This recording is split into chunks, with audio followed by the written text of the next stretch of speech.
Hi friends, welcome to my channel. நான் உங்கள் மனிஷ் பாண்டி. எல்லாம் எப்படி இருக்கீங்க? நான் ரொம்ப நல்லா இருக்கேன். இந்த வீடியோ நம்ம என்ன பார்க்க போகிறோம்னா கோயில் கும்பாபிஷேகம். அதுக்காக தான் நான் ஊருக்கு வந்திருக்கேன். எங்கள் சித்தி ஊருக்கு வந்திருக்கேன். நம்ம ஊருக்கு போயிட்டு ஒரு விசேஷம்னா அது மருதாணி இல்லாமையாங்க. ஸோ ஃப்ரெஷ்ஷாக நல்லா மருதாணி பறித்து அரைச்சி எல்லாம் ஜாலியாக பேசிக்கிட்டு மருதாணி வைக்க ஆரம்பிச்சாச்சு. இல்லை நானே வச்சுக்கிட்டேன். இன்னொரு கையில் வந்துட்டு என்னோடய சின்ன தம்பி வச்சுட்டுருக்கான். இந்த பக்கம் நாங்கள் அக்கா தம்பி வைக்கிறோம்னா அந்த பக்கம் அக்கா தங்கச்சி ஒருத்தவங்க வச்சுட்ருக்காங்க. யாருன்னு பாரு, வேறு யாரும் இல்லை, எங்கள் அம்மாவும் சித்தி தான். சித்தி அம்மாவுக்கு மாதிரி தானே வச்சுட்ருக்காங்க. அம்மா சின்னதாக வைப்பா போதும்னாங்க. சித்தி இல்லை கொஞ்சம் பெருசாக வச்சா தான் அழகாக இருக்கும் அப்படின்னு.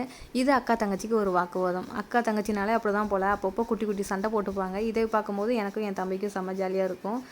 எல்லோரும் மருதாணிலாம் வச்சு முடிச்சுட்டு சரி கோயிலுக்கு போயிட்டு வரலாம். நைட்டே ஹோமம்லாம் வளர்த்து பூஜை பண்ணிட்டு இருந்தாங்க. கோயிலுக்கு போகலான்னு போனோம். ஆனால் தன்னு விளையாடுறன்னு சொல்லிட்டான். அவன் எப்படி விளையாடுறான்னு பாருங்கள்.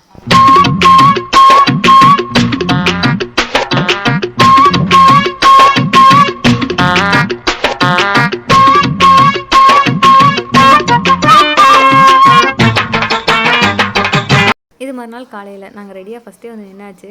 ஏன்னா நம்ம வந்ததே இதுக்காக தான். கோயில் கும்பத்தில் ஊற்றுற அந்த தீர்த்த தண்ணி நம்ம மேலே விழுந்துச்சுன்னா ரொம்ப நல்லது. ஸோ எங்கே நின்னா தீர்த்தம் விழுகுன்னு சொல்லிட்டு நாங்கள் இடம் பிடிச்சி நின்னாச்சு.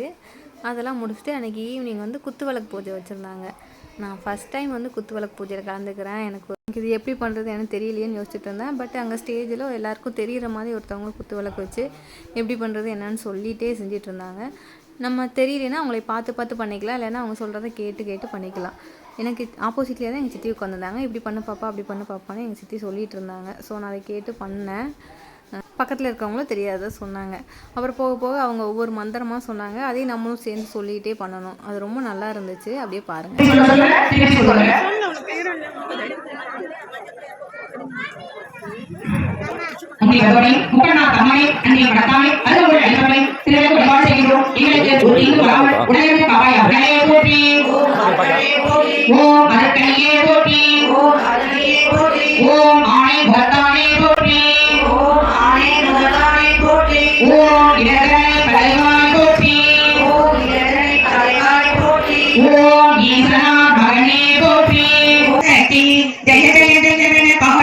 பூஜை முடிஞ்சதும் அம்மனுக்கு ஆரத்தி எடுத்தாங்க. அப்படியே எல்லாரோட குத்து விளக்குக்குமே ஆரத்தி எடுத்தாங்க.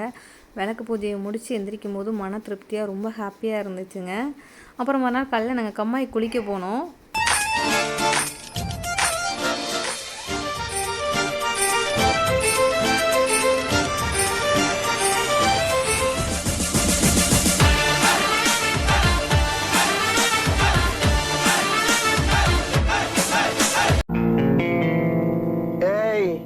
என்னைய வச்சு ஒன்றும் காமெடி பண்ணலையே. தண்ணியை விட்டு வெளியே வரவே மாட்டேங்கிறான். நான் நீச்சல் பழக போகிறேன் அப்படின்னு சொல்லிட்டு அவன் உள்ளே போகிறான். எனக்கு தான் பயமாக இருக்குது. பிடிச்சி இழுத்து வச்சுட்டு இருந்தேன். அப்புறம் நாங்களும் துணியெல்லாம் துவைச்சி முடிச்சுட்டு குளிச்சுட்டு ஊருக்கு கிளம்பியாச்சு. ஓகே ஃப்ரெண்ட்ஸ், இந்த வீடியோ உங்களுக்கு பிடிச்சிருந்தா லைக் பண்ணுங்கள், ஷேர் பண்ணுங்கள், கமெண்ட் பண்ணுங்கள். மறக்காமல் நம்ம சேனலை சப்ஸ்கிரைப் பண்ணிக்கோங்க. பக்கத்தில் இருக்க பெல் ஐக்கானே கிளிக் பண்ணிக்கோங்க. அப்போ தான் நம்ம போடக்கூடிய வீடியோஸ் ரெகுலராக உங்களுக்கு நோட்டிஃபிகேஷன் வரும். ஓகே, பாய்.